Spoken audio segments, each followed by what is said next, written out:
Andrew one day was watching YouTube videos. I was like, I could do this, Shannon. And I was like, what are you doing? And then he was like, I'm gonna carve this, and like showed me a picture of a bear. After like 2 weeks, I would say he had, maybe 3 weeks, he had like a bunch of bears, and he was like, here, Shannon, these are all for you. And I was like, I don't know what you're gonna do with them all, but thanks. So then I was like, I'll put them on Marketplace, They all sold within a day. So then it was like an ongoing joke. Oh my gosh, maybe you have something here. You can be a carver. That's what would you say is the most common animal or carving? Cardinals and bears. Cardinals and bears, yeah. I didn't even know cardinals were going to be popular. I guess not a lot of people do them, but they represent someone who's passed away. Really? I never knew that, right? So people were like buying them like crazy, and I was like, what? Like, why do you guys buy these? And like, well, you know, my dad or mom just passed away, and that cardinal's supposed to resemble like them being around. So it's, yeah. When he first started, it was definitely bears, but I think that it was bears because that's what he started with. So a lot of people were ordering what they saw him already make.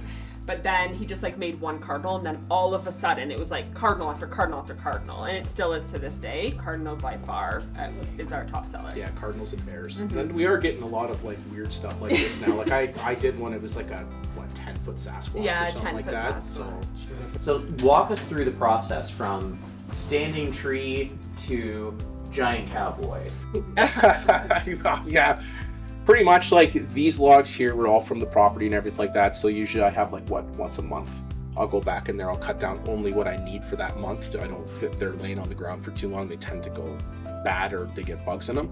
So I'll spend one day cutting down trees, kind of figuring out what I need, pile them all up there, and then she makes a schedule. I see, hey, I got a big giant cowboy coming up. So what I'll do is I'll grab the log that I kind of already had an idea what I wanted to do with it, set it down, and then basically it starts just like this, just a log. I'll use spray paint if I need to, just to get a rough outline on it, and basically just start sinking the bar into it until it turns into something, basically. How it starts out is I'll start off with like the 661 there with a normal bar on it. I don't need anything crazy on it. It's just, you can go anywhere and buy a bar like that. So pretty much how it works is start with the big one and work your way down to the small one. So like this one would be like, once I get my initial like big squares blocked out of it, then I'll switch to this one. Still doing like bigger cuts with it, but I can still get like finer details with the tip.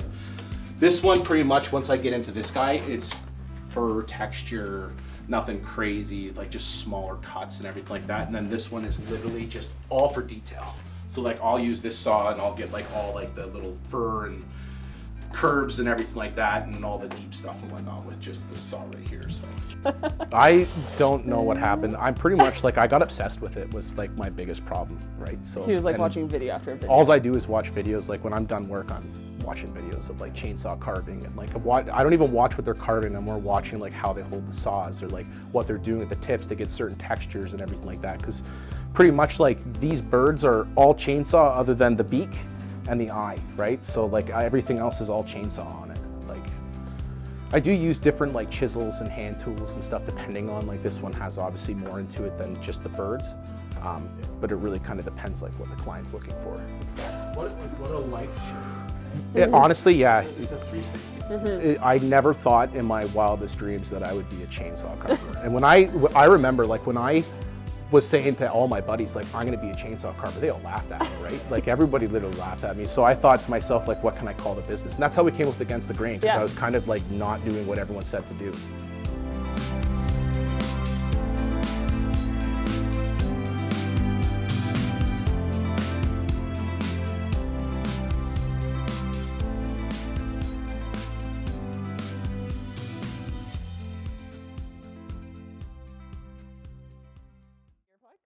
No, you're.